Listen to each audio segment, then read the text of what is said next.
For hundreds of surviving residents of the working-class Port-au-Prince neighborhood of Morne Lazarre, relief from a terrible misery arrives in the form of a woman in a pickup truck. Okay.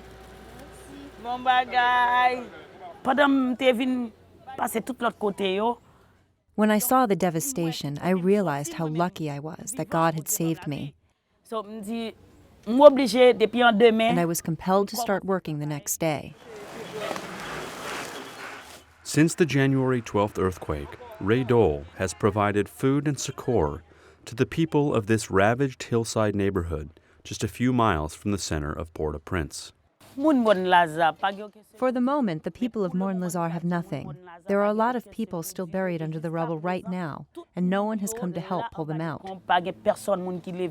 You now, in the Port-au-Prince metropolitan region, have two parallel realities. You have one where you have large numbers of people in big camps. They're getting a lot of attention. But the folks who are trying to maintain neighborhood cohesion, who are trying to stay in their own neighborhoods, they're not getting any assistance because they simply are not on the radar screen of the big organizations. This is exactly what Rea is doing, and this is exactly what the large organizations are not attending to. Ms. Dol, a community organizer, runs the Sopudep School, a privately funded community school for poor children from grades K to 10 that was opened in 2002. Because it was one of the only buildings left standing, the Sopudep School immediately became a place for people who lost everything. Because only Sopudep schools stand up, I give the place to them to stay. Many in Morne Lazarre earn their livings as street vendors, laborers, and mechanics. The death toll here was severe. In this immediate area of 50 to 100 meters in all directions, you're talking about at least hundreds of people, and as you extend out, of course, it's in the thousands. Almost a month after the quake, bodies were still being dug out of the rubble.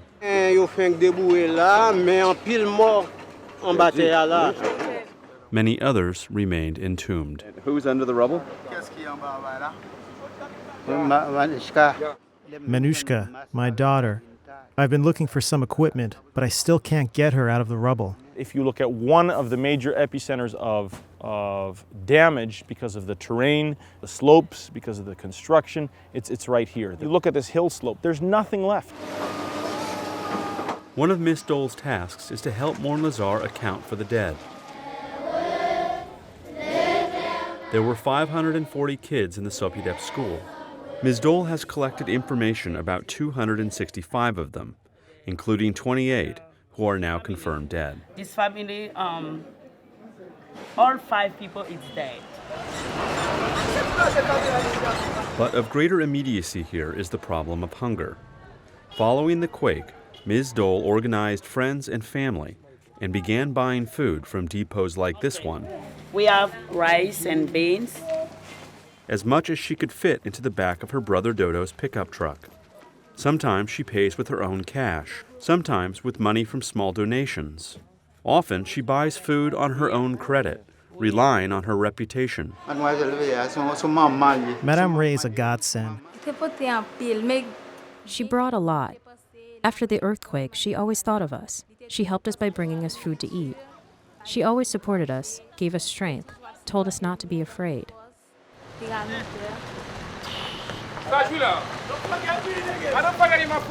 Rea Dol has been helping Haiti's poor for most of her adult life.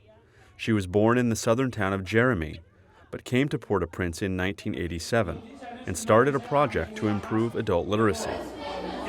Ultimately, she came to realize the profound need for education among Haiti's poorest children. She started a school, and the mayor of nearby Pétionville provided the school building, which was said to have been a mansion belonging to an assassin associated with the Duvalier regime.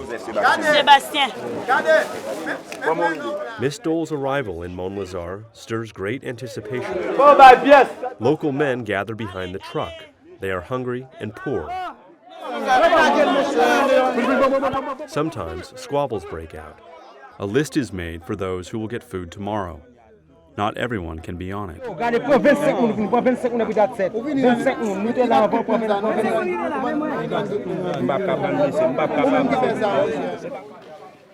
Through the school and through Miss Dol's individual drive, a sense of hope has arisen that has helped Morne Lazarre cope. Madame Rea, son maman lié pour moi. Madame Rea is like a mother to me. She means a lot to me. For me, honestly, if it wasn't for the school, I would never receive aid at all. Et c'est ça qui fait dans moment ça arrivé à la. A lot of people are expecting to get help, but they are not expecting to get it from the Haitian government because they don't really expect them to do anything for the people who are living in the streets and have no place to sleep. That's why we have to get together and help those who are in need.